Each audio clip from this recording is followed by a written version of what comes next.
ఓం నమో భగవతే శ్రీ రమణాయ. ఓం శ్రీ దక్షిణామూర్తయే నమ. ఓం శ్రీ గురుభ్యో నమ. ఈరోజు స్టేటస్, ద్వైతభావము పోనంత వరకు అంటే వ్యక్తిత్వము పూర్తిగా తొలగి నిత్యమైన కేవల ఆత్మస్థితియే ఆత్మ అనుభవము కలిగిన దాకా నేను ఎవరు అన్న విచారము సాగవలే అని ఇక్కడ భగవాన్ చెప్తున్నారు.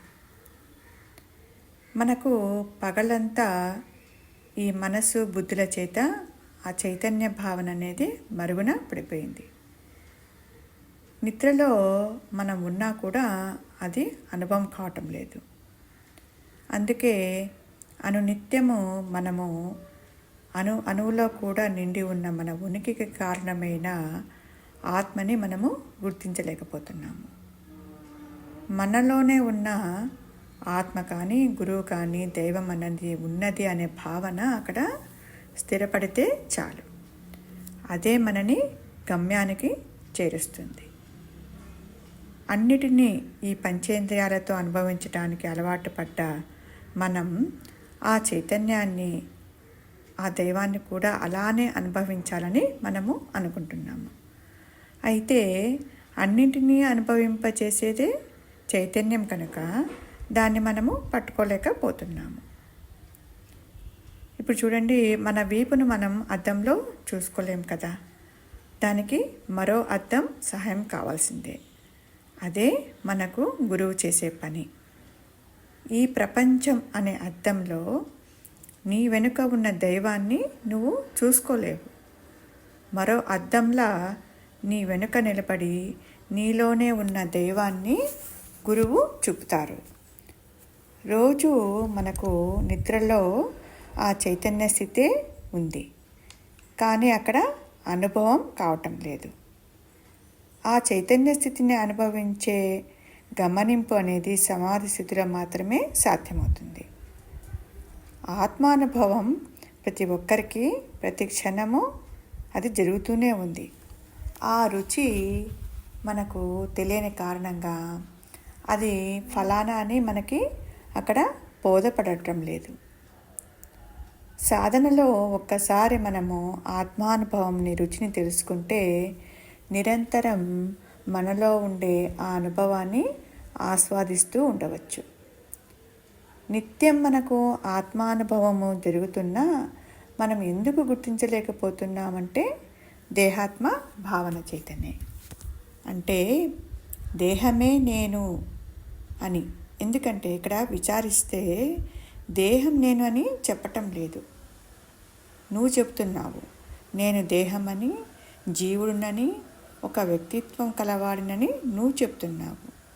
తీరా అక్కడ విచారిస్తే అక్కడ జీవుడే లేడు, వాడు ఉన్నట్లు కనపడుతున్నాడు. వాడు వస్త్రాలు మార్చినట్లుగా ఈ జీవాత్మ మారుస్తూ పోతూ ఉంటుంది. చైతన్య రూపుడైన దైవాన్ని దర్శించేందుకు అడ్డుగా ఉన్నది ఈ ప్రపంచం కాదు. ఆ దర్శనానికి అడ్డుగా ఉన్నదల్లా నీ దేహం, అంటే నీ దేహం అనే తొలి ప్రపంచము. ఇప్పుడు చూడండి, నిద్ర లేచిన వెంటనే మనకు నేననే ఆలోచన ఉదయిస్తుంది. నేను అనే ఆలోచన ఉదయించిన వెంటనే అక్కడ మనస్సు ఏర్పడుతుంది. ఆ మనసులో నుంచి నా భార్య, నా భర్త, నా పిల్లలు, బంధుమిత్రులు అనే ఒక సంసారము, ప్రపంచము మనకు ఏర్పడుతూ ఉంది. ఇదే ఈ మనస్సే రూపనామాలతో కూడి ఉంది. ఈ రూపనామాలు రెండు కూడా మాయాస్వరూపాలే. ఎందుకంటే అవి నీకు శాశ్వతంగా కానీ నిరంతరంగా కానీ ఉండటం లేదు. ఎప్పుడో ఒకసారి అవి మనకు మరణాంతరం తర్వాత అవి అదృశ్యం కావటం కాదు అక్కడ.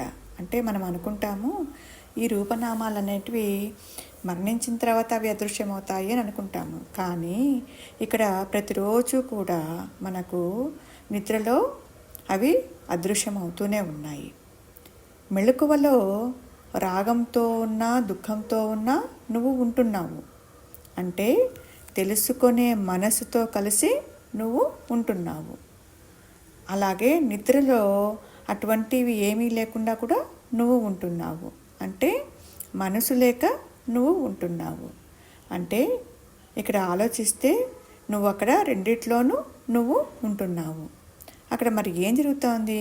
వచ్చిపోయేది అక్కడ మనస్సే కదా. అంటే మాయమయ్యేది మనస్సే. కాబట్టి మనసును గమనించే సాధన అవసరము. అంటే విచారణ అవసరము. ఎవరైనా మోసగాడు నకిలీ వస్తువు అమ్మటానికి వస్తే మనము మొదటిసారి మోసపోవటం సహజము. అక్కడ ప్రతిసారి మనం మోసపోం కదా. మనసు విషయంలో మాత్రము ప్రతిసారి మనము మోసపోతూనే ఉంటాము. ఎందుకంటే మన మనస్సే మాయను ఆశ్రయించుకొని ఉంది. అంటే దేహాత్మ భావనగా అక్కడ ఉంది. వివేకంతో ఆ మనసుని మాయ నుండి విడదీస్తే నిన్ను నీవు గమనించుకోగలుగుతావు. ఈ సత్యము మనకు మనంగా తెలుసుకోవాల్సిందే తప్ప అక్కడ కేవలం వింటే వచ్చేది కాదు. సత్సంగాలో శ్రవణం చేసిన విషయాలను మననం చేసుకోవడం ద్వారా ఆ మనస్సుకి ఆ వివేకము కలుగుతుంది. ఏ వికారాలు లేని చైతన్య స్వరూపుడైన ఆత్మని మనం అనుభవించాలే కానీ అక్కడ మరొకరు చూపేది కాదు. చివరికి జ్ఞానులైన దాన్ని అనుభవింపచేయటలో మనకు సహకరిస్తారే కానీ నేరుగా అనుభవము ఇవ్వరు. ఈ దేహము ఏ శక్తితో కదులుతుందో తెలుసుకోవటం, మనస్సుకి ఆధారం ఏమిటో కనుక్కోవటమే అక్కడ అహం మూల అన్వేషణ. ఇప్పుడు చూడండి, ఫ్యాను తిరిగేందుకు కరెంటు కావాలి. అలాగే కారు నడిపేందుకు కూడా మనకు పెట్రోల్ కానీ డీజిల్ కానీ ఎలా మూల కారణంగా ఉన్నాయో మన మనోదేహాల అంటే పనులకు ఒక కారణం ఉండాలి కదా. అది అన్వేషిస్తే మనకది సత్యము అర్థమవుతుంది. నేను అనగానే అసలు చైతన్య రూపాన్ని మరచి ఈ మనోదేహాల గురించే మనము ఆలోచిస్తాము. మనకు అసలు రూపము ఇది కాదని తెలుస్తూనే ఉన్నా కూడా అసలైన రూపము తెలియదు కదా. అందుకే ఈ మాయ మనకు తప్పటం లేదు. కాబట్టి మనకు ఈ ద్వైత భావన పోనంత వరకు, అంటే వ్యక్తిత్వము పూర్తిగా తొలగిపోనంత వరకు, మనకు ఈ ఆత్మస్థితి అనుభవము కలిగేంత వరకు ఈ నేనెవరు అనే విచారణ కొనసాగవలెను. ఓం శ్రీ గురుభ్యో నమః. ఈరోజు కూడా గురువుగారు రావటం లేదు. కొంచెం థ్రోట్ కంజక్షన్ వల్ల గురువుగారు రావట్లేదు. మనమే డిస్కస్ చేసుకుందాం.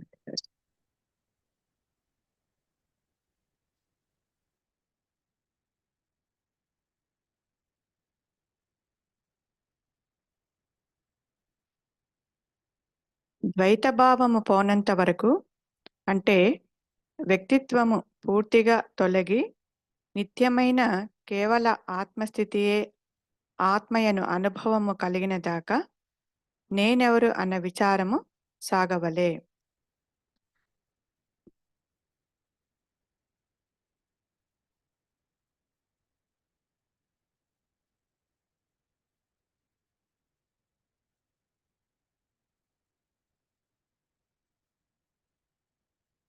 ఎవరితో మొదలు పెడతామండి?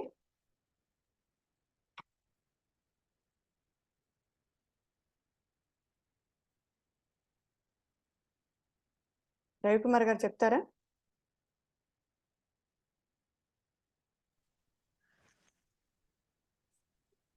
గురుగారు రావట్లేదు ఈరోజు రావట్లేదు. ఓకే, సార్ చూద్దాము.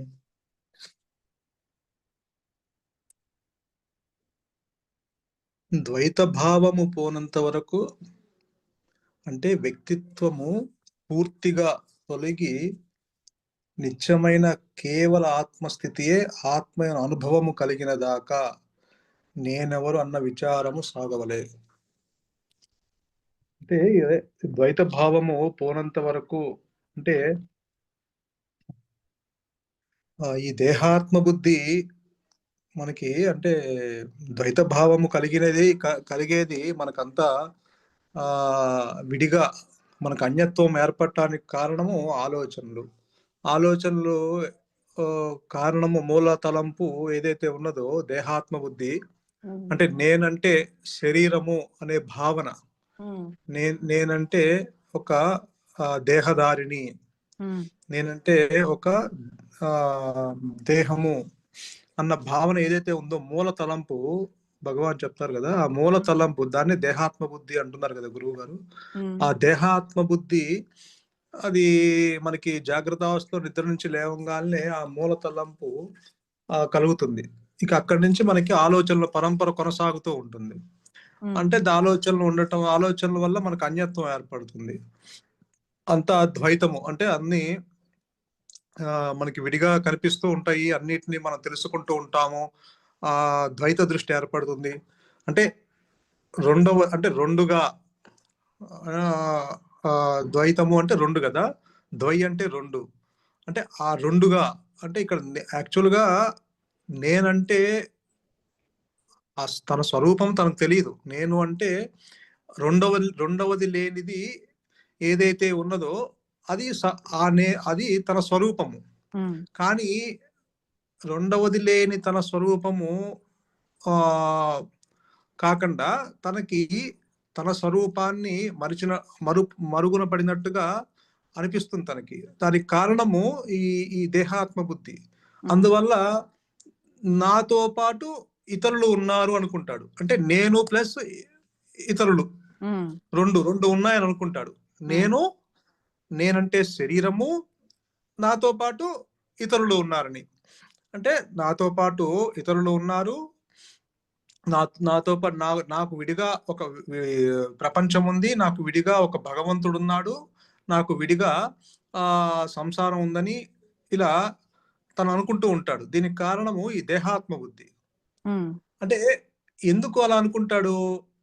ఫస్ట్ అసలు తనకి నేనంటే శరీరము అన్న భావన ఎప్పుడైతే కలిగిందో, అంటే తనకి ఆ ఇంట్లో ఉన్న ఇతరులు కూడా శరీరాలుగానే, దేహాలుగానే భావిస్తాడు. అంటే తనంటే ఒక దేహం అనుకుంటున్నాడు. తనకి ఎవరైతే అన్యంగా ఉన్నారో వాళ్ళు కూడా దేహాలుగానే భావిస్తాడు. ఎందుకంటే తను ఇక్కడ దేహం అనుకుంటున్నాడు కాబట్టి. సో ఆ దేహాన్ని గుర్తిస్తున్నాడు. అంటే తన కుటుంబంలో మళ్ళీ ఇతరులు కూడా దేహాలుగానే గుర్తిస్తాడు. తనకి విడిగా ఇతరులు ఉన్నారు అనుకుంటాడు. తనకి విడిగా ఇతరుల దేహాలు ఉన్నాయని అనుకుంటాడు. మళ్ళీ వాళ్ళల్లో స్త్రీ అని పురుషుడని ఇలా భేదభావం ఏర్పరచుకుంటాడు. ఎప్పుడైతే తను దేహం అనుకుంటున్నాడో తన దేహం మీద మమకారం పెంచుకుంటాడు, అటాచ్మెంట్ ఏర్పడుతుంది. ఎప్పుడైతే తన దేహం మీద అటాచ్మెంట్ ఏర్పడిందో తనకి ఆ అన్యంగా ఎవరైతే ఉన్నారో ఇతరులు, తనకి అయిన వాళ్ళ మీద రాగం ఉంటుంది, ఇష్టం ఉంటుంది. తనకి కాని వాళ్ళ మీద ద్వేషం ఏర్పరచుకుంటాడు. అంటే అక్కడ కూడా ద్వైత భావం ఏర్పడింది. అసలు ఈ ప్రపంచం అంతా ద్వైత భావంతోనే ముడిపడి ఉంది. ఈ సృష్టి, ఈ ప్రపంచంలో ఈ లోకం అంతా ఈ రాగద్వేషములు అనే బేస్ మీదే నిలబడి ఉంది. అంటే ఆ ద్వైత భావనతోనే ఈ ప్రపంచం నడుస్తూ ఉందన్నమాట. ఎందుకంటే తను దేహం అనుకుంటున్నాడు, తన దేహం మీద మమకారం పెంచుకుంటున్నాడు, అంటే రాగము పెంచుకుంటున్నాడు, ఇష్టం పెంచుకుంటున్నాడు. అలాగే తనకు అయిన వాళ్ళైతే వాళ్ళ మీద ఇష్టం పెంచుకుంటున్నాడు, కాని వాళ్ళ మీద ద్వేషం పెంచుకుంటున్నాడు. అక్కడే రాగద్వేషాలు ఏర్పడిపోయినాయి. అంటే రాగము ద్వేషము అంటే మిత్రులు శత్రువులు అని దాంట్లో మళ్ళీ కేటగిరీ చేసేసుకుంటున్నాడు. ఇలా ఈ ద్వైత భావం ఏర్పడిపోయింది. మళ్ళీ అలానే తను కర్త అనుకుంటున్నాడు. నేను చేస్తున్నాను, నేను చేస్తాను, నేను చేయకపోతే ఈ పని ఎవరు చేస్తారు అని ఒక కర్తృత్వం ఏర్పరచుకుంటున్నాడు. ఎందుకంటే నేను దేహం అనుకుంటున్నాడు కాబట్టి చేసే పని ఈ దేహం ద్వారా చేస్తాడు కాబట్టి అక్కడ నేను అన్న భావన కలిగింది కాబట్టి, నేనంటే శరీరం అన్న భావన కలిగింది కాబట్టి ఆ శరీరంతో కూడి తన స్వరూపం ఏంటంటే తన శరీరంతో కూడి ఉన్నాను నేను అన్న భావన కలిగి ఉంటాడు కాబట్టి ఎప్పుడైతే ఆ పని చేస్తాడో ఆ పని ఆ శరీరంతో, ఆ రూపంతో కూడి చేస్తాడు అనమాట. అంటే తను అంటే ఆ రూపంతో తాదాప్యమయ్యి తను ఆ కర్తను అనుకుంటాడు. ఇప్పుడు కర్త అంటే నేను నేను అంటే వాడి శరీర భావన ఉంది కాబట్టి వాడికి ఆ రూపంతో పాటు ఆ కర్తృత్వ భావన వస్తుంది. అంతే కదా, అంటే క్రియ ఎప్పుడైతే ఒక క్రియ చేయాలంటే నామరూపాలు ఉండాల్సిందే. ఆ నామరూపాలు ఉండాలి. ఆ. అందుకని ఆ రూపంతో తాదాప్యం చెందుతాడు.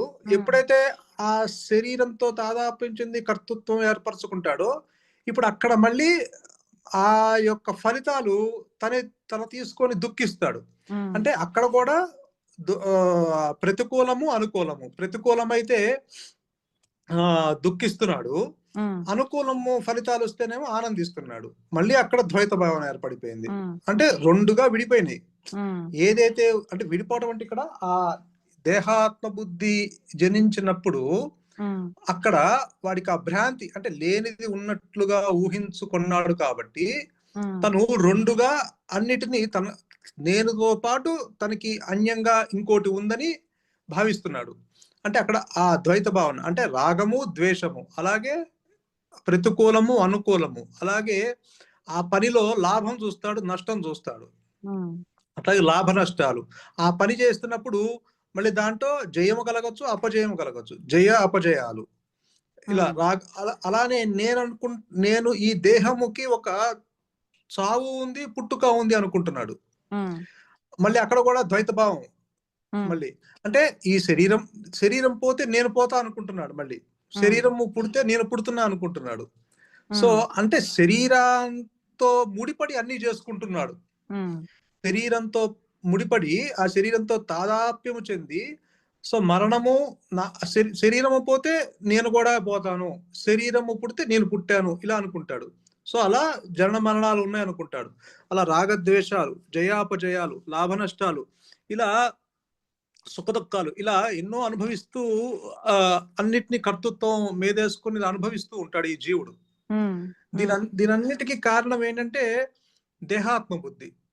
దేహాత్మ బుద్ధి వల్ల అసలు అదే ఒక పెద్ద నిజంగా అదే ఒక పెద్ద తప్పు. అంటే నేనంటే దేహము అనుకున్నాము ఆ భావన కలగటమే ఒక పెద్ద పొరపాటు, ఈ జీవుడు చేసే పొరపాటు. ఆ పొరపాటుని బేస్ చేసుకొని మిగతా పొరపాట్లు ఆటోమేటిక్ గా జరిగిపోతూ ఉన్నాయి. అంటే అదే ఒక పెద్ద తప్పు. ఆ పెద్ద తప్పు నుంచి మనము విడుదల పొందాలి. కానీ ఆ పెద్ద తప్పుని ఆధారం చేసుకొని మనం ఏం చేస్తున్నాం అంటే మిగతా తప్పుల్ని చేసేస్తూ ఉన్నాం. అంటే అంతకన్నా పెద్ద తప్పు అసలు అదే పెద్ద తప్పు. అంతకన్నా పెద్ద తప్పు ఇంకేం లేదు ఈ జీవుడికి. నేనంటే దేహము అన్న భావన కలగడమే ఒక పెద్ద రాంగ్ ఐడెంటిఫికేషన్ అది. సో దాని నుంచి విడుదల పొందటానికి ఇక్కడ ఏం చెప్తున్నారంటే సో ఇదన్నిటికీ ఈ ద్వైత భావము ఏర్పడటానికి కారణము ఈ దేహాత్మ బుద్ధి కాబట్టి ఇది ఈ ద్వైత భావం పోనంత వరకు అంటే వ్యక్తిత్వము పూర్తిగా తొలగి నిత్యమైన కేవల ఆత్మస్థితియే ఆత్మయను అనుభవము కలిగిన దాకా నేనెవరు అన్న విచారం సాగవలే అంటున్నారు ఇక్కడ భగవాన్. అదే అంటే ఇక్కడ ఇప్పుడు మనము విచారణ సాగాలంటే ఇప్పుడు ఎందుకు అలా చెప్తున్నారంటే నేను అనుకుంటే ఏంటంటే అదే ఇక్కడ భగవాను మనకి నేనెవరని బుక్ లో కూడా చెప్తుంటారు. అంటే మనస్సులో ఎంతవరకు విషయ వాసనలు మిగిలి ఉంటాయో అంతవరకు నేనెవడను అనే విచారణ అవసరము. తలంపులు అంటే ఆలోచనలు కలుగుతూ ఉంటే వాని అక్కడికక్కడే పుట్టిన చోటే అప్పటికప్పుడే విచారణ చేత నిర్మూలించాలి. ఇతరమైన దానిని ఆశించక పోవడమే వైరాగ్యము లేక నిరాశ. తనను తాను వదలకపోవడం జ్ఞానము. అంటే ఇలా చెప్పుకుంటూ వచ్చారంటే ఇక్కడ ఏంటంటే దానికి ఇప్పుడు ఈ మనస్సులో ఎంతవరకు విషయ వాసనలు మిగిలి ఉంటాయో అంతవరకు నేనెవరను అనే విచారణ చేయమంటున్నారు. ఇప్పుడు విషయ వాసనలు అనేది మనకి తెలీదు, లోపల ఎన్ని దాగి ఉన్నాయో అసలు. ఇప్పుడు ఈ జీవుడి యొక్క వ్యక్తిత్వము అనేది వీడి చేతుల్లో లేదు. ఈ జీవుడి యొక్క చావు పుట్టుకలు వీడి చేతుల్లో లేవు. ఎందుకంటే విషయ వాసనలు అవి లోపల దాగి ఉన్నాయి. అసలు ఆ పెద్ద తప్పు జనించడమే ఒక పెద్ద తప్పు. నేనంటే దేహము అన్న భావన కలగడమే ఒక పెద్ద తప్పు. ఆ తప్పుని ఆధారం చేసుకొని చాలా ఉన్నాయి పొరపాట్లు మనం చేస్తూనే ఉన్నాము. అంటే చాలా ఆ మనస్సులో దాన్ని బేస్ చేసుకొని ఎన్నో విషయ వాసనలు దాగి ఉన్నాయి. అది మనకి తెలీదు. ఉమ్, అంటే రాగము కావచ్చు, ద్వేషము కావచ్చు, క్రోధము కావచ్చు, ఈ ఈ కోరికలు కావచ్చు, హిడెన్ టెండెన్సీస్ ఎన్నో ఉన్నాయి మనకి తెలియనివి. అవి ఏమవుతాయంటే అది అడిగినట్టుగా ఉంటాయి, కానీ అది సందర్భం వచ్చినప్పుడు అవి బయటకొస్తూ ఉంటాయి. ఉమ్, అంటే ఆ విషయ వాసనలు మనకి లోపల ఎన్ని దాగి ఉన్నాయి మనకి ఏమీ తెలీదు. ఎందుకంటే అసలు ఈ జీవుడి యొక్క వ్యక్తిత్వము అసలు వీడి చేతుల్లో లేదు. ఎందుకంటే ఇప్పుడు పుట్టిన ఆలోచన మరుక్షణం నశిస్తుంది గదా! అవునవును. ఇప్పుడు ఒక ఆలోచన వస్తుంది, మరుక్షణమే అది నశిస్తుంది. మళ్ళీ ఇంకొక ఆలోచన వస్తుంది, మళ్ళీ అది మరుక్షణం నశిస్తుంది. అంటే ఆలోచనలే వీడి చేతుల్లో లేవు. ఆలోచన అలాంటిది అనేది అదే అంటే రవి, ఇక్కడ మనం డిస్కస్ చేసుకునేది హ్మ్. ఏమంటే, ఆలోచన అనేది థాటే దట్ ఈస్ పాస్ట్ నుంచి వస్తోంది. పాస్ట్ అవును. నుంచి అవును. వచ్చినప్పుడు ఆలోచనలు మనం చూస్తున్నప్పుడు ఎన్నో ఆలోచనలు ఈ నేను పైన కేంద్రీకరింది. ఉంది. మొత్తం అంతా అవును. అవును. దానిపైనే చుట్టుకొని ఉంది. అవును. ఆ నేను లేకుండా ప్రపంచం లేదు. ఆ నేను అవును. చుట్టూనే మొత్తము తిరుగుతా ఉంది. కానీ నేను అనుకోవడం ఏమంటే, ఆలోచనలు వచ్చినప్పుడు అక్కడ సంఘర్షణలు కానీ, లేకపోతే అక్కడ గొడవలకు కానీ, కొట్లాటకు కానీ, లేకపోతే ఎటువంటి దానికి ఆస్కారం ఇవ్వకుండా, ఉన్నది హ్మ్. ఉన్నట్లుగా ఇష్టంగా దాన్ని అంగీకరించుకుంటా పోతే, ఆ నేనుకనేది ఆ బలం అనేది తగ్గుతా పోతుంది గదా! అని నేను అనుకోవడం. ఆ! నేనుకి గురువుగారు అదే అంటారు. అసలు గు ఈ దేహాత్మ బుద్ధికి ఊపిరి ఏంటంటే ఆలోచనలు. ఆలోచనలు. హ్మ్. ఆలోచనలు. ఈ మనస్సుకి మనస్సంటే నథింగ్ బట్ ఆలోచనల యొక్క సమూహం. హ్మ్. అంటే ఈ ఆలోచనలు మనము అదే గురువుగారు ఏమంటారంటే స్మరించొద్దు అంటారు. విస్మరించు అంటారు. అంటే అసలు ఆలోచనలు మనము ఇప్పుడు మీరేమంటున్నారంటే ఆలోచనల్ని మీరు ఉన్నదున్నట్లుగా యాక్సెప్ట్ చేస్తే అప్పుడు ఈ దేహాత్మ బుద్ధి యొక్క అంటే అదే అదే క్యారీ చేయకోకుండా మనము వాటిని ఆ! ఆలోచనలు క్యారీ చేయకోకుండా, ఇప్పుడు సపోజ్ ఆ! నన్ను ఒకరు ఎవరన్నా తిట్టారనుకోండి. తిట్టినప్పుడు దాన్ని నేను క్యారీ చేశా అంటేనాక దానికి ఆలోచనకి దానికి బలం పుంజుకుంటా ఉంది. అది పుంజుకుంటుంది. దాన్ని అదే నేను క్యారీ చేయకోకుండా అవును. వదిలేసి దాన్ని సరే ఓకే అన్నారు కదా అని చెప్పేసి దాన్ని ఉన్నది ఉన్నట్లుగా నేను ఎప్పుడైతే స్వీకరించానో ఆ! అప్పుడు దానికి ఆ తాటుకనేది ఆ బలం అనేది తగ్గుతా వస్తుంది కదా! ఎప్పుడైతే తగ్గుతుంది. దానికి రియాక్షన్ అయినాననుకోండి, అప్పుడు ఆటోమేటిక్‌గా దానికి పవర్ అయిపోతుంది. పవర్ పెరిగినప్పుడు మళ్ళా ఇంకా అవును. కంటిన్యూయస్ అవును. ప్రాసెస్ అవుతూ కంటిన్యూ. వస్తుంటుంది అని నేననుకోవడం. అవునవును. కరెక్టే. అంటే అంటే అలా మనం దాన్ని హ్మ్. బేస్ చేసుకొని అంటే ఆలోచన వచ్చినప్పుడు అంటే అక్కడ అది కూడా అదే చెప్తున్నారు భగవాన్ రమణులు. ఆ ఆలోచన ఎవరికి అన్న విచారణ వెంటనే చేయమంటున్నారు. తలంపు కలుగుతుంటే వానిని అక్కడికక్కడే పుట్టిన చోటే అప్పటికప్పుడే విచారణ చేత నిర్మూలించాలి అంటున్నారు. హ్మ్. ఇప్పుడు అలా మనము అలా అయితే ఇంక మనము ప్రతిసారి ఈ నేనెవరన్న విచారణ ఆలోచన పుట్టినప్పుడల్లా చేస్తూ ఉండాల్సొస్తూ ఉంటుంది. అవును. ఆ! హ్మ్. కానీ అది అక్కడ మనకి ఏమని ఇప్పుడు ఆలోచన ఏం చూస్తే అక్కడ ఏమి లేదు. ఏమీ ఏముండదు. లేదు అన్నా అంటే నేను అనుకోవడం ఇప్పుడు ఏమీ లేదు. ఆన్సర్ లేదు. కానీ అది దాన్ని కొట్టి పడేస్తాం. మళ్ళా ఇంకోటి వస్తుంది మనకి. వస్తుంది. కానీ ఆ! అలా ఎన్ని ఆలోచనలు మనం చూస్తే అంటే దాని ఆలోచనల యొక్క చుట్టూ ఉండే దాని ఇన్సిడెంట్ ఆ కంటెంట్ అ మనం చూసుకుంటే ఆ అవునవును. కంటెంట్‌లో మనకు అదంతా మనం దాన్ని కొంచెం డెప్త్‌గా లోతుగా చూస్తున్నప్పుడు అప్పుడు అదంతా అది అంటే గతం యొక్క కంటెంటే కదా అని అనుకోని మనము దాన్ని తీసేయొచ్చు మెల్లిగా. అంటే మనం డెప్త్‌గా ఆలోచించాలేమో అనిపిస్తది. ఇది ఆ! దీని గురించి ఆలోచన గురించి. అది ఆ! అట్లా చూసినప్పుడు అదిగా పడిపోతుందేమో అని. ఆ! అంతేగాని అంటే ఆ! కరెక్టే. అంటే ఆలోచనలకి అసలు యాక్చువల్ ఆలోచన రావడానికి కారణము విషయ వాసనలు. అదే జెప్తారు గదా! ఇక్కడ. హ్మ్. వాసనలు అది నువ్వు తెచ్చుకున్న ఆ పిడికెడు ప్రారంధం ఏదైతే ఎగ్జిక్యూట్ అవ్వాలో అది ఎగ్జిక్యూట్ అవ్వటానికి ఆలోచనలొస్తూ ఉంటాయి. అసలు ఆవ్ ఆ ఆలోచనలకి కొత్త అంటే ఇప్పుడు అది ఎట్టాగో నడుస్తూ ఉంది. మనం కొత్తవి తెచ్చుకుంటాం ఎందుకంటారు? అంటే ఇప్పుడు ఈ ఆలోచనలు అసలు రావటానికి కారణం ఏంటంటే, దానికి కావాల్సింది విషయాలు. హ్మ్. విషయాలు గనక లేకపోతే అది ఏ ఆలోచన ఉండదు. అవును. ఇప్పుడు విషయాలు కావాలి. మనము ఆ విషయాలు కావాలి. సపోజ్ హ్మ్. వాళ్ళిట్లా అన్నారు, వీళ్ళిట్లా అన్నారు అని ఎవరో చెప్తారు. వెంటనే మనం ఏం చేస్తాము, అది ఆలోచిస్తాము. ఓహో, మనల్ని ఎవరు, మన గురించి ఎవరు ఇట్లా మాట్లాడుకుంటున్నారు, మన చెడ్డగా మాట్లాడుకుంటున్నారు, మంచిగా మాట్లాడుకుంటున్నారు. మంచిగా మాట్లాడితే వెంటనే పొంగిపోతుంది, దాని గురించి పదే పదే ఆలోచిస్తూ ఉంటుంది మనస్సు. అవును. అదే చెడ్డగా మాట్లాడితే, ఓహో వాడు నన్ను ఇట్టా అన్నాడా, ఇట్టా అన్నాడా, నేను లేకుండా ఇట్టా అంటున్నారు వాళ్ళు అని వాడు దాని గురించి ఆలోచిస్తూ ఉంటాడు. అంటే ఆ ప్రాపంచిక విషయాలు ఆలోచనలు రావడానికి కారణము ప్రాపంచిక విషయాలు. ఎప్పుడైతే ఈ మనస్సు గనక ప్రాపంచ విషయాలకి దూరంగా ఉంటే, అంటే మనస్సు ఆ బహిర్ముఖం అవ్వకుండా అంతర్ముఖం అయితే నీకు అసలు ఆలోచనలు రావు. ఒకవేళ నీ ప్రారంధంలో ఉన్న వచ్చే ఆలోచనలు ఉంటే అది అవి వచ్చేవి జరిగిపోతూ ఉంటాయి. అవి మనకు సంబంధం లేకుండా అవి ఎటాగో ఎగ్జిక్యూట్ అవుతూ ఉంటాయి. అంటే ఇప్పుడు నువ్వు కొత్తగా తెచ్చి పెట్టుకోకుండా, ఇప్పుడు నువ్వు ఈ ప్రాపంచిక విషయాల జోలికి వెళ్ళకుండా నీవుగా ఉంటే, ఇప్పుడు పూజ గదిలో ఒక దీపం ఉంది. ఆ దీపము ఏమవుతుందంటే ఆ వెలిగించినప్పుడు కదులుతూ ఉందనుకోండి, అంటే ఆ పూజ గదికి కిటికీ గదిలో ఆ కిటికీ ఉంది. ఆ కిటికీలోంచి గాలి వస్తుంది. ఆ గాలి వచ్చి ఆ దీపాన్ని కదిలిస్తూ ఉంది.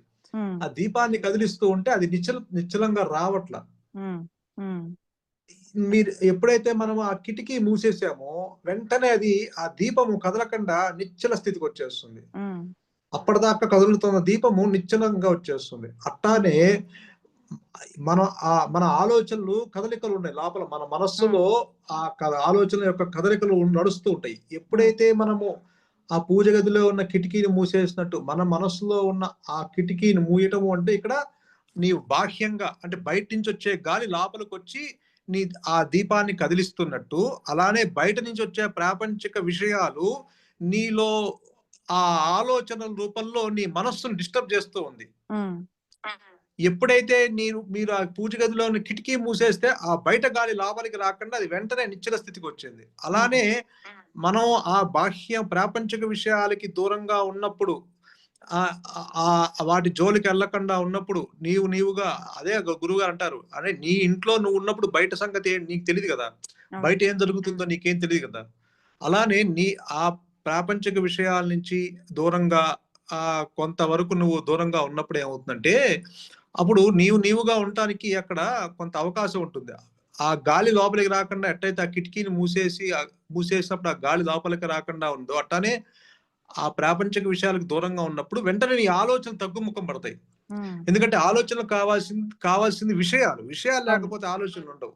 దానికి ఆలోచనలకి, మనస్సుకి ఊపిరి ఆలోచనలు అయితే, ఆలోచనలకి ఊపిరి విషయాలు, ప్రాపంచిక విషయాలు. వాటిని దూరంగా ఉన్నప్పుడు ఇక ఆలోచనలు ఉండవు. అప్పటిదాకా నువ్వు వాళ్ళెవరో ఇట్టా అన్నారు మనం వాటి గురించి ఆలోచిస్తూ ఉంటాం. ఎప్పుడైతే మనము ఆ తలుపు వేసేసామో, మనస్సులో ఉన్న తలుపును క్లోజ్ చేస్తే ఆ విషయాలు మన లోపలికి చొరబడవు.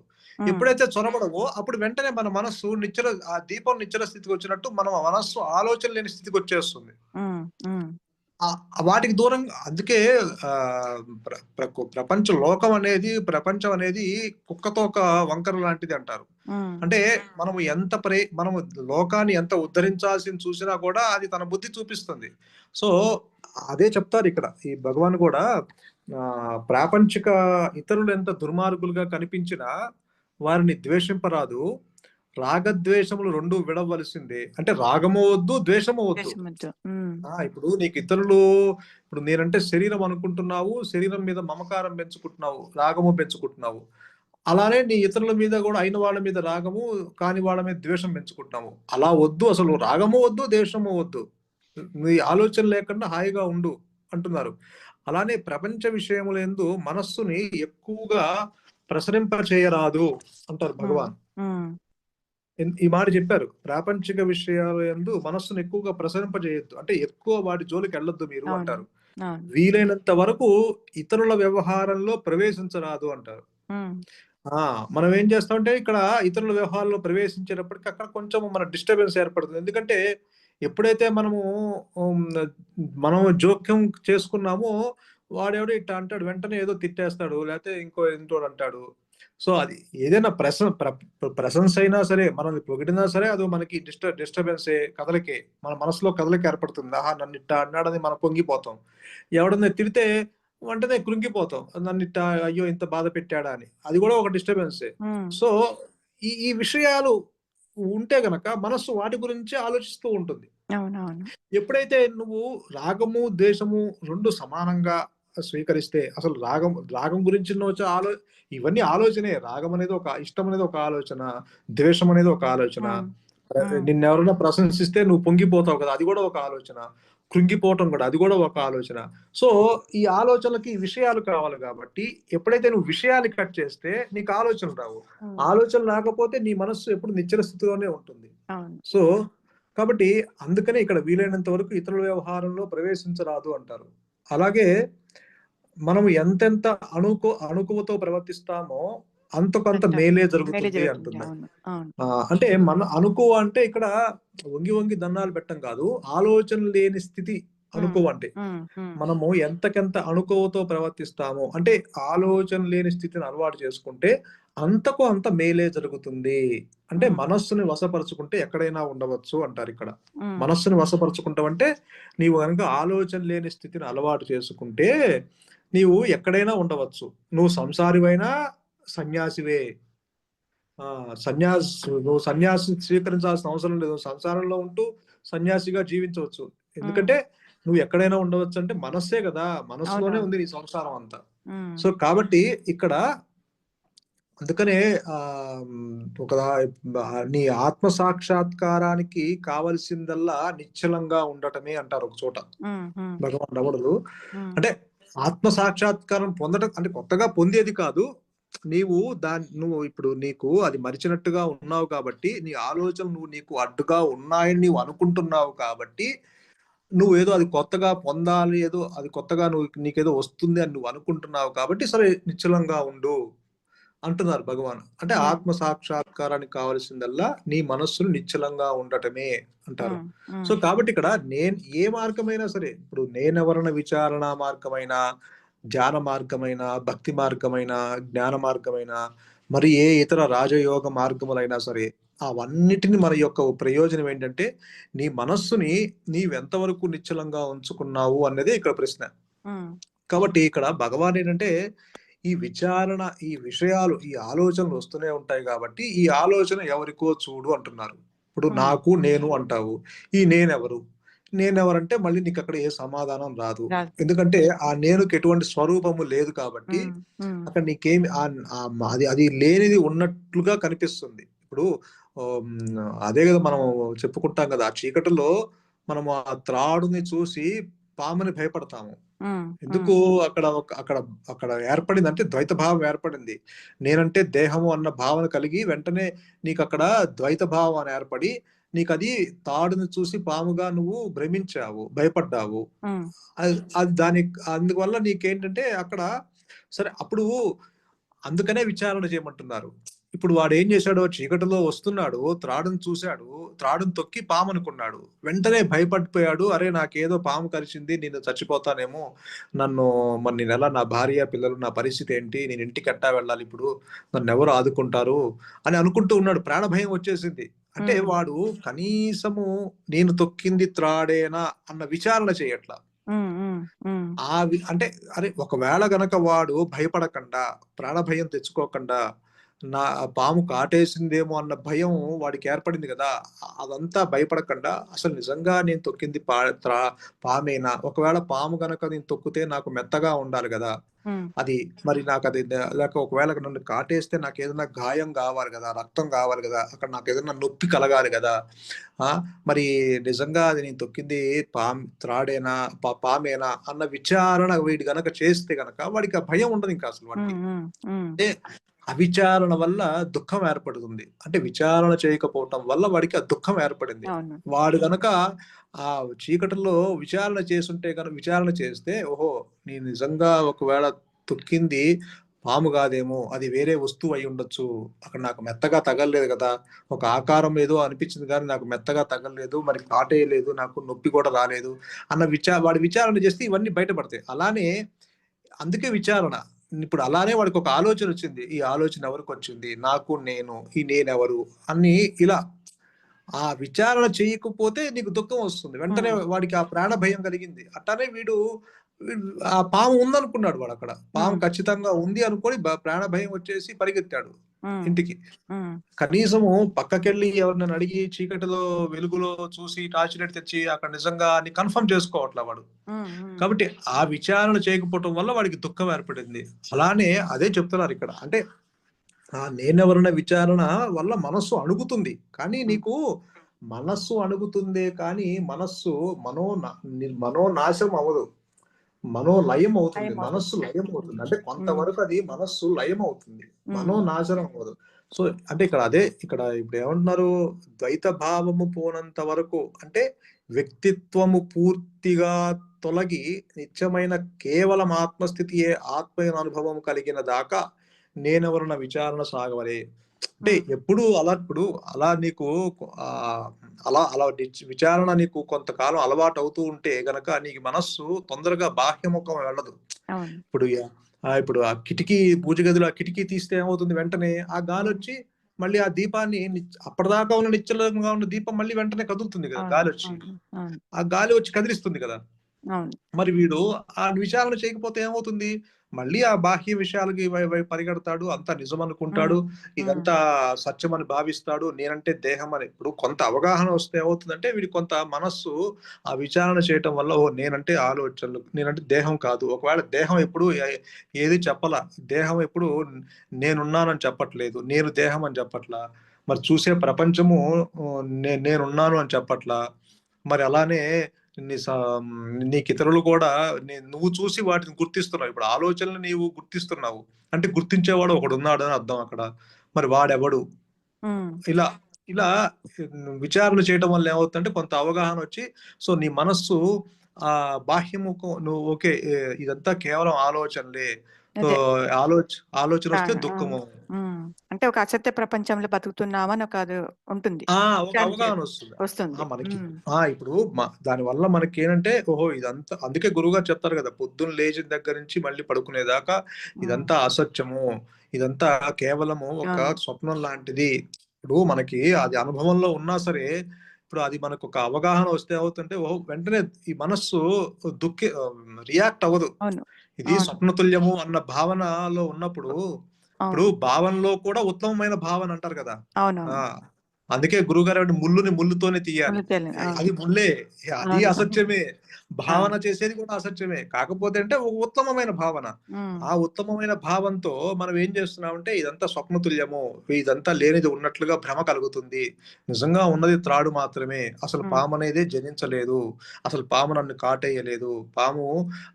పాముకి భయపడేది లేదు. అన్న విచారణ అలా ప్రతిరోజు కొత్త మరి సత్సంగతే నిస్సంగత్వం అన్నారు హ్మ్. కదా! అవును. ప్రతిరోజు ఈ సజ్జన సాంగత్యం వల్ల ఏమవుతుందంటే, ఇప్పుడు మనకి నిశ్చల స్థితికి రావడానికి చివరికేంటి స స సత్వం గత్తె నుంచి నిశ్చల తత్వే జీవన్ముక్తి వరకెళ్లారు శంకరులు. హ్మ్. అంటే సత్సంగం నుంచి ముక్తి వరకు వెళ్లారు. అంటే ప్రతిరోజు ఇలా సత్సంగం చేయటం వల్ల ఏమవుతుందంటే మనకి అవి నాటుకుపోతాయి. హ్మ్. నాటుకుపోయి వెంటనే మనస్సు రియాక్ట్ కాకుండా ఇవంతా అసత్యము. లేనిది ఉన్నట్లుగా మనకి భ్రమను కలగజేస్తుంది కానీ ఇవన్నీ నిజం కాదు అన్న భావనలో మనం ఉన్నప్పుడు హ్మ్. తొందరగా మనస్సు బాహ్యముఖం అవ్వదు. సో, మనకి ఏంటంటే కొంత అవగాహన వచ్చినప్పుడు అంతర్ముఖం అవుతాం. అంతర్ముఖం అయినప్పుడు ఏది జరిగినా ఈ తెచ్చుకున్న గురువుగారు అదే చెప్తారు కదా! ఈ జీవుడు తెచ్చుకున్న పిడికెడు ప్రారంధం ఏదైతే ఉందో అది ఎగ్జిక్యూటివ్ అవుతుంది. అది దీనికిను అసలు నేనికి ఎటువంటి సంబంధం లేదు హ్మ్. కదా! హ్మ్. హ్మ్. సో, నా స్వరూపము ఇప్పుడు నేను ఆలోచనలు కాదు, నేను దేహాన్ని కాదు, ప్రపంచాన్ని కాదు, నేను శరీరాన్ని కాదు, ఆలోచనలు కాదు. మరి ఇవన్నీ నేతి అని శంకరులు అన్నీ కొట్టిపారేస్తూ ఏదైతే నిషేధించడానికి వీలు పడదో అదే నీ స్వరూపం అని చెప్పారు. హ్మ్. సో, హ్మ్. ఇలా గురువులు చెప్పారు కాబట్టి ఆ గురువాక్యాల మీద విశ్వాసము మనకు కలిగినప్పుడు ఖచ్చితంగా మనకి the self that does everything. అవును. సో, అదే ముందుండి మనల్ని నడిపిస్తుంది. నడిపిస్తుంది. హ్మ్. కాబట్టి అందుకే ఈ నేనెవరన్న విచారణ చేస్తూ ఉండమన్నారు. హ్మ్. హ్మ్. ఆ విచారణ చేసినంత మాత్రాన అది మనస్సు కొంతమేర అణుగుతుందే తప్ప, మనోలయం అవుతుంది తప్ప, మనోనాశనము కాదు. మనోనాశనం అంటే మనస్సు నశించడం అని కాదిక్కడ. మనస్సనేది ఒక వస్తువు కాదు కాబట్టి, అది నశించటానికి నేనంటే దేహము అన్న భావన, అజ్ఞానము కేవలము అన్ ఒక్క అనుగ్రహంతో, ఆ ఆ! యొక్క ఆత్మ అనుగ్రహంతో, ఆ యొక్క గురువు యొక్క అనుగ్రహంతో, ఆ మౌనం యొక్క అనుగ్రహంతో అది ఆ అజ్ఞానపు పొర ఏదైతే అడ్డుగా ఉందో, ఆ గురువు గారు చెప్తారు కదా, చాలా థిన్‌గా హ్మ్. ఉంటుంది ఆ పొర. హ్మ్. ఆ హ్మ్. పలచటి బట్టలాగా ఉంటుంది. ఆ ఆత్మకి, అనాత్మకి మధ్య హ్మ్. కేవలం చాలా పలచటి బట్టలాగా అడ్డుగా ఉంటుంది. ఆ బట్ట అది తొలగిపోతుంది. ఎప్పుడు తొలగిపోతుంది? అనుగ్రహం చేత, ఆ గురువు యొక్క అనుగ్రహం చేత, ఆ లోపల ఉన్న ఆ హృదయాల్లో ఆ అంతర్యామి యొక్క అనుగ్రహం చేత, అది. ఆ నిశ్చల స్థితిలో ఎప్పుడైతే నువ్వు వచ్చినప్పుడు ఖచ్చితంగా the self that does everything కాబట్టి, ఆ అనుగ్రహం చేత నేనంటే దేహము అన్న భ్రాంతి తొలగిపోతుంది. అదే మనోనాశనము అన్నారు. హ్మ్. అంతేగాని మనస్సు పూర్తిగా అంటే వస్తువు కాదు. మనస్సు అనేది ఒక వస్తువు కాదు కాబట్టి అది నశించడానికి ఆ హ్మ్. భ్రాంతి తొలగిపోతుంది. ఎప్పుడైతే ఆ భ్రాంతి తొలగిపోయిందో అప్పటిదాకా నేనంటే దేహము అన్న భావన తొలగిపోయింది కాబట్టి అక్కడ అంతకుముందు ఉన్న తన స్వరూపం ఏదైతే ఉందో అక్కడ తనకు తానుగా ప్రకటించబడుతుంది. హ్మ్. అంటే నేనంటే జ్ఞానము, నేనంటే ఒక నేనంటే స్వయం ప్రకాశమైన ఆత్మ, స్వయం ప్రకాశమైన ఒక పరిపూర్ణమైన జ్ఞానము అన్న ఆహ్, హ్మ్, ఆహ్, అనుభవం అనుభవం. కలుగుతుంది. ఎవరికి కలుగుతుంది? జీవుడికి కలగదు. హ్మ్. అది ఆత్మానుభవము కేవలము ఆత్మకే కాబట్టి, సో, అక్కడ సూర్యప్రకాశంలో ఆ వెలుగు చీకటి లేనట్టు ఆత్మ అనుభవంలో నీకు జీవ భావన ఇంక ఉండదు. ఎందుకంటే హ్మ్. ఆ అనుగ్రహం నీకు అనుగ్రహం బయట నుంచి రాదు మళ్ళీ. ఆ అనుగ్రహము వల్లనే నేనంటే శరీరము కాదు, నేనంటే జ్ఞానము అన్నది నీకక్కడ వ్యక్తం అవుతుంది. హ్మ్. హ్మ్. అంతే. అదే అనుగ్రహము. ఆ హ్మ్. వ్యక్తం అవ్వటమే అనుగ్రహము. అవును. అవును. అంతేగాని అది బయట నుంచొచ్చే అనుగ్రహం కాదు. హ్మ్. నీ లోపలే అది పొంగి పొరలుతుంది. అది ఆ హ్మ్. అనుగ్రహమే నీవై ఉన్నావు.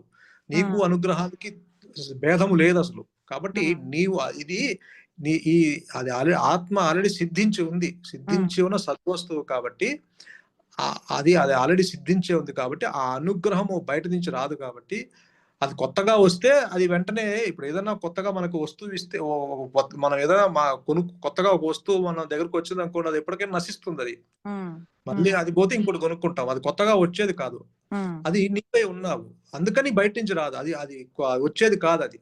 హ్మ్. హ్మ్. అనుభవమే నీవై ఉన్నావు. అనుభవంకి నీకు తేడా లేదు కాబట్టి, అనుభవమే నీవై ఉన్నావు కాబట్టి, సో, ఇక్కడ ఆత్మానుభవం కేవలం ఆత్మకే కాబట్టి జీవుడికి ఉండదు కాబట్టి, అందుకని ఈ ఈ నేనెవరన్న విచారణ అది కలిగేంత వరకు అంటే ఇక్కడ అర్థము ఈ అది కొత్తగా వస్తుందని కాదు. నువ్వలా నీ నీ మనస్సు విచారణ చేస్తూ ఉన్నప్పుడేంటంటే, ఆ విచారణ కొనసాగుతున్నప్పుడు నీ మనస్సు బాహ్యముఖం అవ్వకుండా, నీ మనస్సు నిశ్చల స్థితికి రావడానికి ఉపయోగపడుతుంది.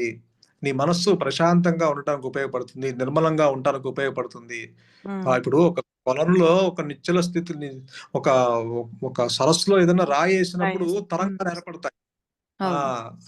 అలానే అది గనక అలా రాయి లేనప్పుడు అదేంటంటే నిశ్చలంగా మనస్సు ఉన్నప్పుడు క్రిస్టల్ క్లియర్‌గా ఉన్నప్పుడు ఆ వాటరు అక్కడ కింద ఉన్న మనకి నీటి కింద ఉన్నన్ని పాచి అంత కనిపిస్తూ ఉంటుంది శుభ్రంగా. హ్మ్. అలానే అలానే మన మనస్సు కూడా నిశ్చలంగా ఉన్నప్పుడు ఏంటంటే అక్కడ ఆహ్, మనకి మన స్వరూపము ఆలోచన లేని మనస్సే ఆత్మ అంటారు కాబట్టి ఆలోచనలు కాన్షియస్ బేస్ మీదే ఆలోచనలు ఉంటాయి కాబట్టి, ఆలోచన లేనప్పుడు అది కాన్షియస్ గానే ఉంటుంది. హ్మ్. హ్మ్. ఎప్పుడైతే అనుగ్రహము వ్యక్తమైందో అప్పుడు అది నీ ఆ కాన్షియస్ గానే ఉండిపోతావు నువ్వప్పుడు. అవును. అవును. హ్మ్.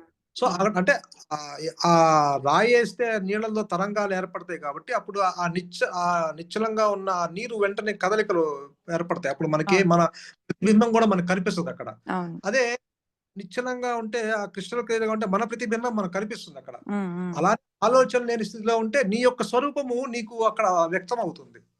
అవును. హ్మ్. కాబట్టి ఆ విచారణ అందుకు చేయమంటున్నారు. అందువల్ల ఈ నేనెవడనే విచారణ చేతనే మనస్సు అణిగేది ఈ అని చెప్తారిక్కడ. అది దానివల్ల ఏంటంటే నీ మనస్సు బాహ్యముఖం అవ్వకుండా అంతర్ముఖం అవ్వటానికి ఉపయోగపడుతుందిది. హ్మ్. అదే అంత మాత్రాన మనకి స్వరూపము వ్యక్తమవుతుందని కాదు. హ్మ్. అదే ఈ ఆహ్, విచారణ వల్ల మనకు అబ్జర్వేషన్ చేసుకుంటూ పోవడం వల్ల అది. ఈ మనసనేది నేర్చుకుంటుంది. ఎంతో కొంత నేర్చుకుంటుంది. దానికి అవునవును. బాహ్య ప బాహ్య విషయాలను లోపలికి తీసుకురాకోకుండా అవును. అవును. సాధ్యమైనంత వరకు అది నేర్చుకుంటా ఉంటుందది. ఎందుకంటే ఈ ద్వైత భావము పోనంత వరకు అంటే ఈ ద్వైత భావము విచారణ వల్ల పోదు. పోదు. హుహు. హ్మ్. ద్వైత భావన నువ్వు ఎంత విచారణ చేసినా భగవాన్ ఏం విచారణ చేశారు? గురువుగారు ఏ హ్మ్. విచారణ చేశారు? హ్మ్. ద్వైత భావం హ్మ్. హ్మ్. పోగొట్టుకుంటానికి. శంకరులు ఏ విచారణ చేశారు? ఒక మార్గాన్ని ఉపదేశించారు భగవాన్ రమణులు, శంకరులు ఒక మార్గాన్ని చేసి ఉపదేశించారు. భగవానికి మరణానుభవం ద్వారా ద్వైత భావం ఎగిరింది, గురువు గారు అహం బ్రహ్మాస్మి ద్వారా ఆ ద్వైత భావం ఎగిరిపోయింది. అలా అలా అంటే రమణులు ఆ మార్గాన్ని మనకి ఉపదేశించారంటే ఆ విచారణ చేస్తేనే అది ద్వైత భావం పోతుందని కాదు. ద్వైత భావం అనే